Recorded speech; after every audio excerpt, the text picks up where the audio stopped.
Welcome, folks, to another Mental Monday.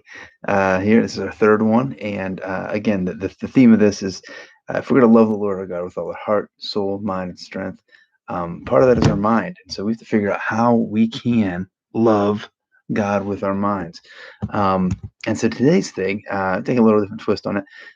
Today's thing is loving God with our mind. How do we get our minds to work better?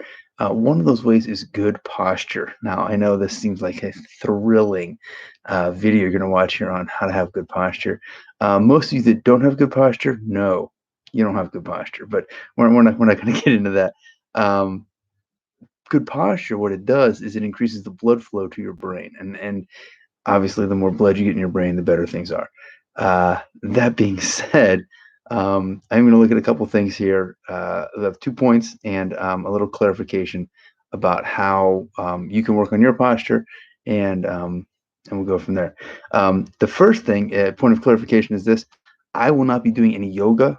There will be no yoga in this video, nor will I be wearing leggings. Okay, so for those of you that, yeah, we're just going to go. That is not going to happen. Okay, that out of the way.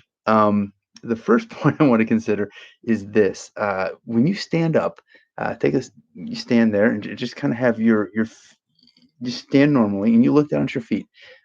They should be parallel, and they should be right above your hips. Is what I've read and what I've seen in some videos.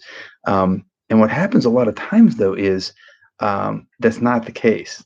A lot of times, people that don't have good posture, what happens is your feet just kind of, instead of being this way, they kind of go like this to compensate for the fact that you don't have good posture.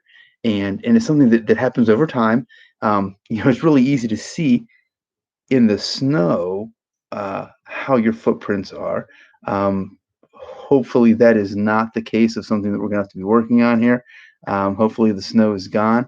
Let me try to get my lighting a little bit better there. But the reality is that is a way to see. Your hip should line up right over about your second toe. That's what I've read.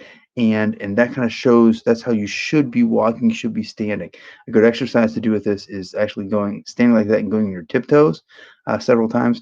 If you're going to get creative or get better at it, try reaching your arm straight out while you're doing it. The people that I've watched recommend standing with a set of chair or a counter or something like this, just doing one hand first.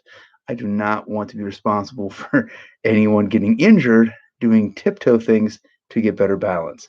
That's not the letters that I want to receive.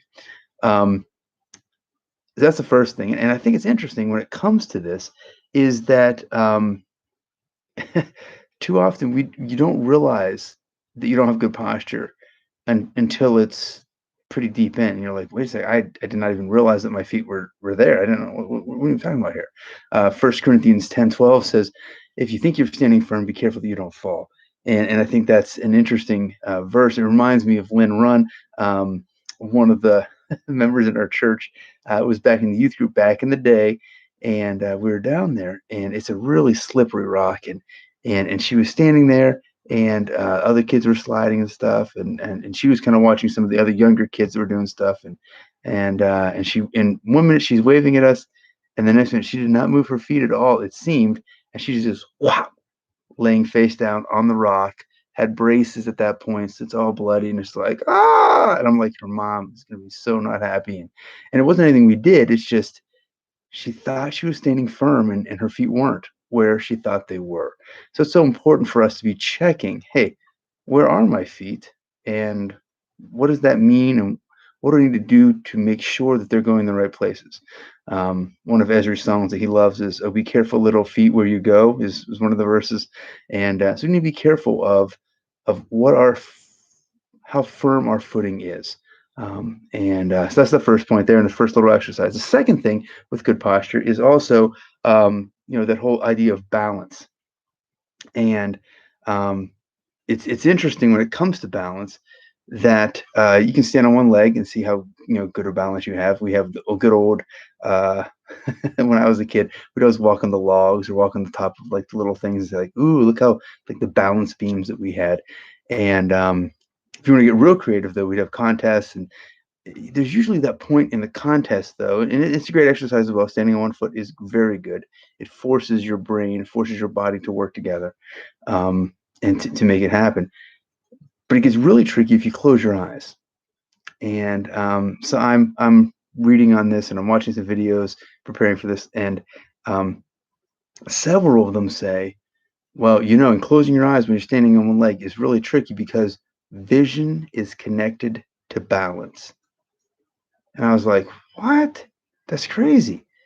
But it's true. I remember whenever I had Guillain-Barré syndrome, and I tried to play anyway. My eyes were they were crossed. I had double vision for everything, and I just tried to wear an eye patch, and it was so hard to have the depth perception to do what I needed to do. My balance was off.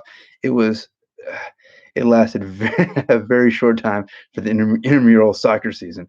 I just had one game, not even the whole, not even part. I was like, this is not going to happen because my balance was off.